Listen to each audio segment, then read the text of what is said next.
তো কম সময়ে কিভাবে আপনারাও অনেকগুলো ব্লাউজ কাটিং করতে পারবেন, তো এই ভিডিওতে আমি আপনাদেরকে দেখিয়ে দেবো। তো অনেক সময় হয় কি, একই কাস্টমারের দুটো তিনটে ব্লাউজ একসাথে করতে দিয়ে যায়। তো তাদের পিঠের লেন্থ হয়তো একই আছে, কিন্তু হয়তো পিছনের ডিজাইনটা একটু আলাদা থাকে। তো তাদের মেজারমেন্ট সব কিছুই কিন্তু একই থাকে, শুধু পিঠের লেন্থ বা একটু ডিজাইনটা আলাদা হয়। তো সেক্ষেত্রে কিন্তু আপনারা কম সময়ে একসাথে কিন্তু দুটো তিনটে চারটে পাঁচটা ব্লাউজ কিন্তু কাটিং করে নিতে পারবেন। তো কিভাবে কাটিং করবেন সেটাই কিন্তু আজকে এই ভিডিওতে দেখিয়ে দেবো। তো নমস্কার বন্ধুরা, আমি জয়ী চলে এসেছি আরেকটি নতুন ভিডিও নিয়ে। তো আপনারা সবাই কেমন আছেন? তো চলুন আজকে ভিডিওটি শুরু করা যাক। তো এখানে দেখতেই পাচ্ছেন আমি কিন্তু দেখিয়ে দিচ্ছি আপনাদের যে আমি কিভাবে একসাথে কিন্তু দুটো ব্লাউজ কাটিং করে নিয়েছি। প্রথমে আমি আপনাদেরকে মেন কাপড়গুলো দেখিয়ে দিলাম, আর এইগুলো হলো আমার লাইলিং কাপড়। তো প্রত্যেকটা পার্ট দেখুন আমি খুলে আপনাদেরকে দেখিয়ে দিচ্ছি। প্রত্যেকটাতেই কিন্তু দুটো দুটো করে মানে পার্ট বেরিয়ে যাবে। দুটো বলতে এখানে চারটে করে কিন্তু পার্ট বেরিয়ে যাচ্ছে, যেহেতু একটা ব্লাউজে দুটো পার্ট থাকে, আর এখানে আমি দুটো ব্লাউজ কাটিং করে দেখিয়েছি, তাই জন্য চারটে পার্ট কিন্তু বেরিয়ে যাচ্ছে। আপনারাও কিন্তু এইভাবে সময় বাঁচিয়ে কিন্তু অনেকগুলো ব্লাউজ কিন্তু কাটিং করে নিতে পারবেন। তো চলুন কিভাবে কাটিং করবেন সেটাই কিন্তু আমি আপনাদেরকে দেখিয়ে দিচ্ছি। তো সবার প্রথমে দেখুন এখানে আমি একটা পেপার নিয়ে নিয়েছি, পেপারটা ডবল ভাঁজে আছে। আর হাত সবসময় কিন্তু জোড়া সাইড থেকে কিন্তু ড্রয়িং শুরু করতে হয়। এখানে আমার ছাতি আছে 43, তার জন্য কিন্তু এখানে আমি ঝুল নিয়ে নেবো। ঝুলটা কিন্তু খুবই ইম্পর্টেন্ট। ঝুল যদি আমরা ঠিকঠাকভাবে না নিই তাহলে কিন্তু আপনাদের খাপ কিন্তু ঠিকঠাকভাবে বেরোবে না, আর নিচের বেলটাও কিন্তু ঠিকঠাকভাবে বেরোবে না। তাই জন্য এখানে আমার 43 ছাতি ছিল, 43 ছাতির জন্য আমি এখানে 16 ঝুল নিয়ে নিয়েছি। ঝুল নেওয়া হয়ে গেলে এখানে কিন্তু পুটের মাপটা নিতে হবে।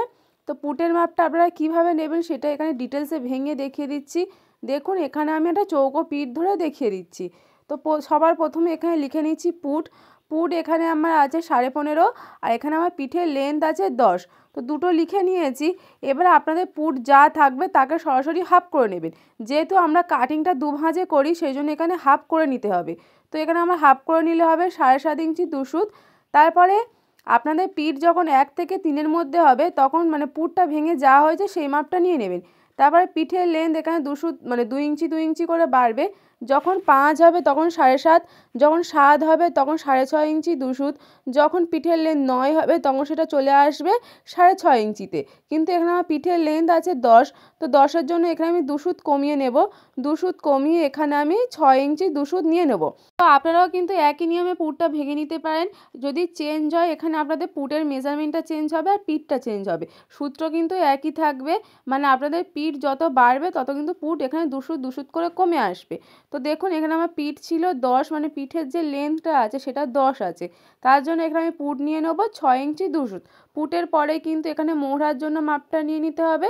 তো মোহরার জন্য এখানে আমি প্রথমে 6 ইঞ্চি 2 সুতই নিয়ে নিয়েছি। তারপর দেখুন পুটের মোহরার মাপটা যেখান থেকে শেষ হবে সেখান থেকে কিন্তু আমাদের ছাতির লাইনটা যাবে। তো এখানে আমার ছাতি আছে 43, 43-এর 1/4 করতে হবে। এখানে কিন্তু আপনাদের ছাতি যা থাকবে তাকেই কিন্তু সরাসরি 1/4 করবেন। আমরা যেমন কামিজে 2 ইঞ্চি বেশি নিই, ব্লাউজে কিন্তু কোনো লুজ নিতে হয় না। ব্লাউজে যে মাপটা থাকে তাকে কিন্তু সরাসরি আমরা 1/4 করে নেব। তো 1/4 করে নিয়েছি। তারপর এখানে 1.5 ইঞ্চি অতিরিক্ত নিয়ে নিলাম। এবার কোমরে চলে আসবো। কোমর এখানে আমার আছে 38, 38-এর 1/4 করলে হবে এখানে আমার 9.5 ইঞ্চি। তো প্রথমে 9.5 ইঞ্চি নিয়ে নেওয়ার পরে এখানে 1 ইঞ্চি অতিরিক্ত নিলাম টেকিংয়ের জন্য, তারপর আরও 1.5 ইঞ্চি নিয়ে নিলাম। এইটা কিন্তু 1.5 ইঞ্চিটা আমাদের ভিতরে থেকে যাবে, কখনো লুজ করার জন্য প্রয়োজন হতে পারে। তো এবার ছাতির লাইনের সাথে নিচের কোমরের লাইনটাকে স্ট্রেট মিলিয়ে দেব। এবার এখান থেকে 1 ইঞ্চি 2 সুত ওপরে দাগ তুলব। যখন আপনাদের ছাতি বেশি হবে তখন এখানে 1 ইঞ্চি 2 সুত পরিমাণে দাগ তুলবেন। তোলার পরে এখানে রাউন্ড শেপ দিয়ে দিয়েছি। দিয়ে এখানে মেপে নেব যে আমার মোহরার সাথে ঠিকঠাক ম্যাচ করছে কিনা। তো দেখুন এখানে আমি ফিতে ঘুরিয়ে ঘুরিয়ে মেপে নেব। আর মাপটা কিন্তু অবশ্যই আপনারা ফিটিংস লাইন পর্যন্ত নেবেন, মানে ছাতির যে ফিটিংস লাইন আছে। এখানে কিন্তু আমার মোহরাতে কম আসছিল, সেই জন্য আমি এখানে কী করব, 1/2 ইঞ্চি নিচে ডাউন করব। আপনাদের যখন মোহরার মাপটা কম আসবে আপনারা এইভাবে করতে পারেন। তো দেখুন 1/2 ইঞ্চি নিচে ডাউন করলাম। করার পরে সেম একইভাবে 1 ইঞ্চি 2 সুত ওপরে দাগ দেব। দিয়ে যেমন রাউন্ড করেছিলাম সেই ঠিক একইভাবে রাউন্ডটা করে নেব। নিয়ে এখানে ছাতির মাপটাও নিয়ে নেব। তো এবার আমি রাউন্ড করে মেপে নেব যে আমার মোহরার যে মাপটা দরকার ছিল সেই মাপটা আসছে কিনা। তো দেখুন এখানে আমি ফিতে ঘুরিয়ে মেপে নিয়েছি। এখানে আমার মৌরা ছিল 20, 20-র হাফ করলে হয় এখানে 10, 10-এর সাথে হাফ ইঞ্চি যোগ করে আমি 10.5 নিয়ে নিয়েছি।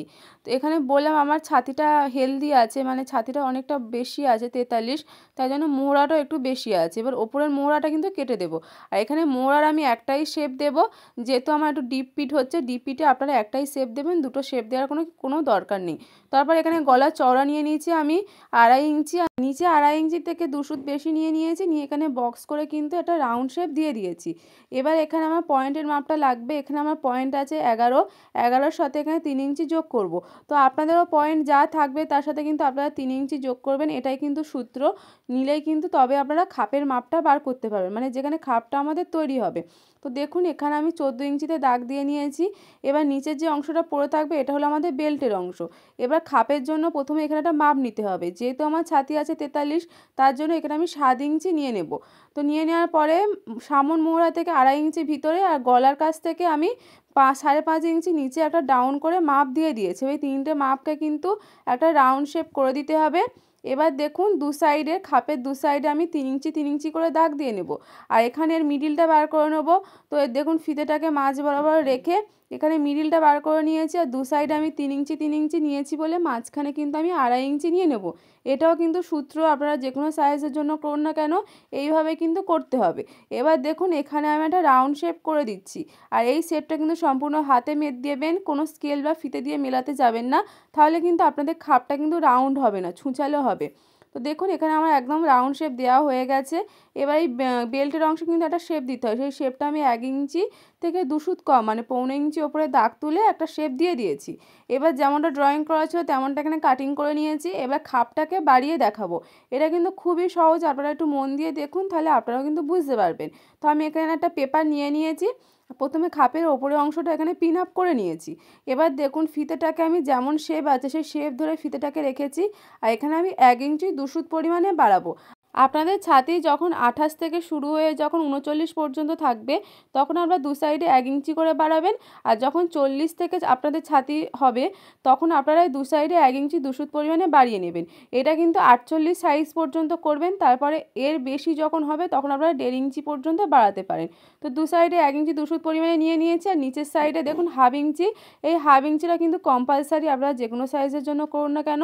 এবার যেদিকে স্ট্রেট লাইন আছে, এদিকে কিন্তু আমাদের হুক আর হুকের ঘর হবে, এদিকেও কিন্তু আপনাদের 2 সুত নিতে হবে, 2 সুত থেকে হাফ ইঞ্চি। যারা নতুন সেলাইয়ের কাজে তারা হাফ ইঞ্চি নিয়ে নেবেন, আর এমনি নইলে 2 সুত থেকে অথবা 3 সুত পরিমাণে আপনারা বেশি নিয়ে নেবেন। নিয়ে এই দাগটাকে স্ট্রেট লাইন মিলিয়ে দেবেন। এবার যেদিকে রাউন্ড শেপ আছে এদিকেও কিন্তু আমাদের হাফ ইঞ্চি পরিমাণে বেশি নিতে হবে, এটাও কিন্তু কম্পালসারি, আপনারা যে কোনো সাইজের জন্য করুন না কেন। এদিকেও কিন্তু হাফ ইঞ্চি বেশি নিয়ে নিচের যে দাগটা আছে সেই দাগের সাথে কিন্তু রাউন্ড করে মিলিয়ে দিতে হবে, এখানে কোনো স্কেল বা ফিতে ব্যবহার করলে চলবে না।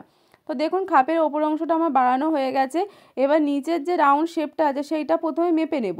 মেপে কিন্তু আমাদের খাপের নিচের অংশটা তৈরি করতে হবে। তো এখানে আমার 9.5 ইঞ্চি 1 সুত হয়েছে। তো দেখুন এখানে একটা প্লেন পেপার নিয়ে নিয়েছি, নিয়ে প্রথমে 9.5 ইঞ্চি 1 সুত পরিমাণে মাপ নিয়ে নিয়েছি। এবার দু সাইডে কিন্তু আমাদের 4 ইঞ্চি 4 ইঞ্চি করে নিতে হবে, যেহেতু আমরা যখন খাপটা তৈরি করেছিলাম দু সাইডে 3 ইঞ্চি 3 ইঞ্চি করে নিয়েছিলাম, এখানে 1 ইঞ্চি বেশি দিয়ে 4 ইঞ্চি করে নিয়ে নিতে হবে। এটাও কিন্তু কম্পালসারি, আপনারা যে কোনো সাইজের জন্য করুন না কেন। এবার কিন্তু এর মিডিলটা বার করে নিতে হয়, মিডিলটা বার করে প্রথমে যে কোনো একটা সাইড থেকে 1 ইঞ্চি নিচে দাগ দিতে হবে, আর ঠিক তার উল্টো দিকে হাফ ইঞ্চি নিচে দাগ দিতে হবে। দাগ দিয়ে যে আমরা মিডিলটা বার করেছিলাম এই মিডিলের সাথে কিন্তু কোনাকুনি এইভাবে মিলিয়ে দিতে হবে, আপনারা ভিডিওতে যেমনটা দেখতে পাচ্ছেন। তারপর যেদিক থেকে আমরা 1 ইঞ্চিতে দাগ দিয়েছিলাম ঠিক তার নিচের দিকে হাফ ইঞ্চি নিচে একটা দাগ দিতে হবে। দাগ দিয়ে দাগটাকে আমরা যেমন শেপ দিই সেই রকম একটা শেপ দিয়ে নিতে হবে, দিলেই কিন্তু এখানে আমাদের খাপের নিচের অংশটা পুরোপুরিভাবে তৈরি। তো টেকিংটা কীভাবে দেবেন সেটাও দেখিয়ে দিচ্ছি। দেখুন মিডিল বরাবর যে আমরা মিডিলটা বার করেছিলাম, মিডিল বরাবর একটা সোজা দাগ টেনে নিয়েছি। এবার খাপটা যখন আমরা তৈরি করেছিলাম খাপের ওপরের অংশটা, তার দু সাইডে আমরা ঠিক যতটা বেশি নিয়েছিলাম এখানে ঠিক ততটাই কিন্তু টেকিংটা দিতে হবে। তো আমি 1 ইঞ্চি 2 সুত করে বেশি নিয়েছিলাম, সেজন্য এখানে 1 ইঞ্চি 2 সুত করে কিন্তু টেকিংটা দিয়ে নেব। তো দেখুন একদম ওপর থেকে নিচ পর্যন্ত এরকম সোজাসুজি মিলিয়ে দেবো, দিলেই কিন্তু এখানে টেকিংয়ের অংশটা কিন্তু তৈরি হয়ে গেল। এটা কিন্তু আবার কেউ কেটে বাদ দিয়ে দেবেন না, এইভাবে কিন্তু আমাদের কাপড়ের টেকিংটা দিয়ে নিতে হবে। সেই জন্য আমি পেপারে দেখিয়ে দিলাম। এবার আমি এখানে হাতাটা কাটিং করে দেখাচ্ছি। দেখুন এখানে হাতা কাটিংয়ের জন্য দেখুন লাইনিংটাকে আমি 4 ভাঁজ করে নিয়েছি। টোটাল এখানে আমার 8 ভাঁজ আছে। হাতা সবসময় 4 ভাঁজে কাটিং হয়, আর যেহেতু আমি আপনাদেরকে বললাম এটা আমার দুটো ব্লাউজ হচ্ছে, সেই জন্য আমি এখানে 8 ভাঁজ কিন্তু করে নিয়েছি। একটার উপরে একটা রেখে মিডিল বরাবর ভাঁজ করে নিয়েছি। সবার প্রথমে এখানে আমার ঝুলের মাপটা নিতে হবে। তো আপনাদের ঝুল যা থাকবে তার সাথে আপনারা 1 ইঞ্চি বেশি দিয়ে নেবেন। তো 1 ইঞ্চি বেশি দিয়ে আমি 11 ইঞ্চিতে দাগ দিয়ে নিয়েছি। এবার দুদিকের দাগটাকে আমি স্ট্রেট লাইন টেনে দিয়েছি। এবার আমি এখানে 3.5 ইঞ্চি নিচে ডাউন করব। 3.5 ইঞ্চি নিচে ডাউন করে এই দাগটাকে একটা স্ট্রেট লাইন টেনে দেবো। এবার আপনাদের মোহরা যা থাকবে তার কিন্তু হাফ এখানে নিয়ে নিতে হবে। তো দেখুন এখানে আমি হাফ করে মাপটা নিয়ে নিলাম। এরপরে আমাদের কিন্তু এক্সট্রার জন্য যে কাপড় কম পড়ছে, এখানে কিন্তু কাপড় জুড়তে হবে। তো সেটাও আমি আপনাদেরকে জুড়ে দেখিয়ে দেবো। তো এবার এখানে মুহুরির হাফ করে নিতে হবে। এখানে আমার মুহুরি ছিল 11, তার হাফ করলে হয় 5.5। তারপর এখানে আরও 1.5 ইঞ্চি অতিরিক্ত নিয়ে নেব। তো প্রথমে আমি এই ধারটাকে কি করব, কেটে সমান করে নেব। যেহেতু এখানে আমার 8 ভাঁজ আছে, সেই জন্য কিন্তু একটু মানে অসমান হয়ে আছে।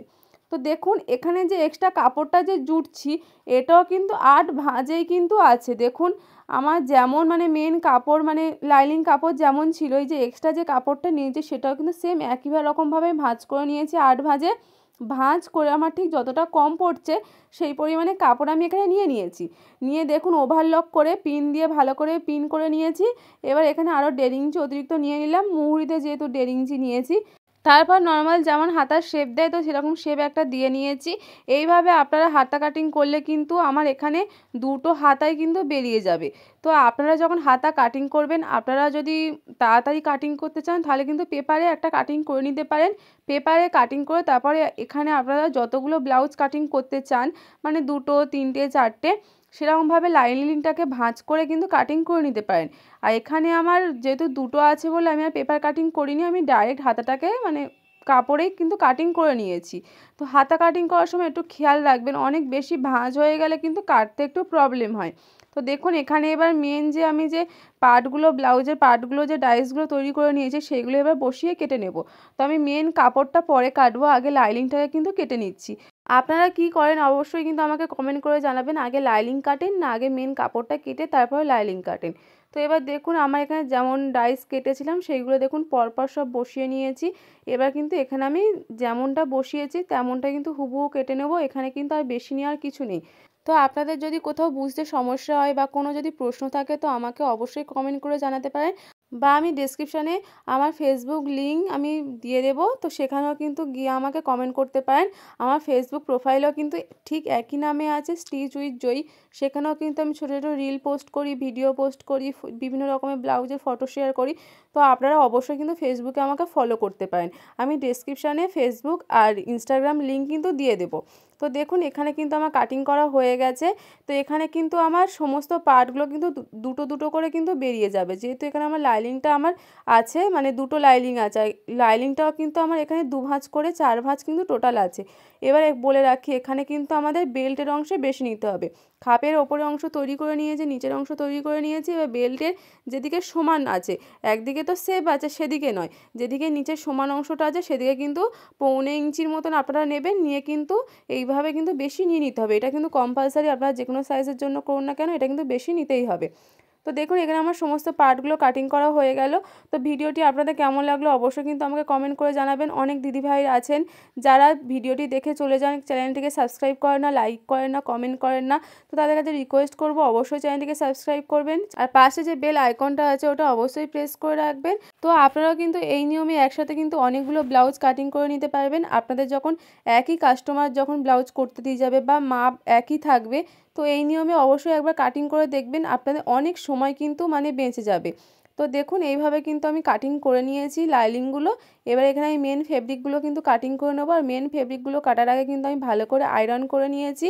তার জন্য দেখুন ফিনিশিংটা কত সুন্দর হয়েছে, মানে কোথাও কাপড়ে কিন্তু ভাঁজ পড়ে নেই। তো দেখুন এখানে বেগুনিটাও কিন্তু আমার কাটা হয়ে গেছে, আর বেগুনির পিসটা না একটু পাতলা ছিল, সেই জন্য এখানে আমার ফিউজিং ফেব্রিক অ্যাটাচ করিয়েছি। দেখুন এখানে আমার ফিউজিং ফেব্রিক আছে। তো আমি অন্য কোনো একটা ভিডিওতে আপনার সাথে শেয়ার করব কীভাবে ফিউজিং ফেব্রিক কিন্তু অ্যাটাচ করতে হয়। তো ফিউজিং ফেব্রিক কিন্তু অ্যাটাচ করলে কাপড়ের মানে গুণ কিন্তু বহু 10 গুণ বেড়ে যায়, তো ফেঁসে যাওয়ার কিন্তু কোনো সম্ভাবনা থাকে না। তো আজকের ভিডিওটি এই পর্যন্ত, দেখা হচ্ছে আমার পরবর্তী ভিডিওতে। ভালো থাকবেন।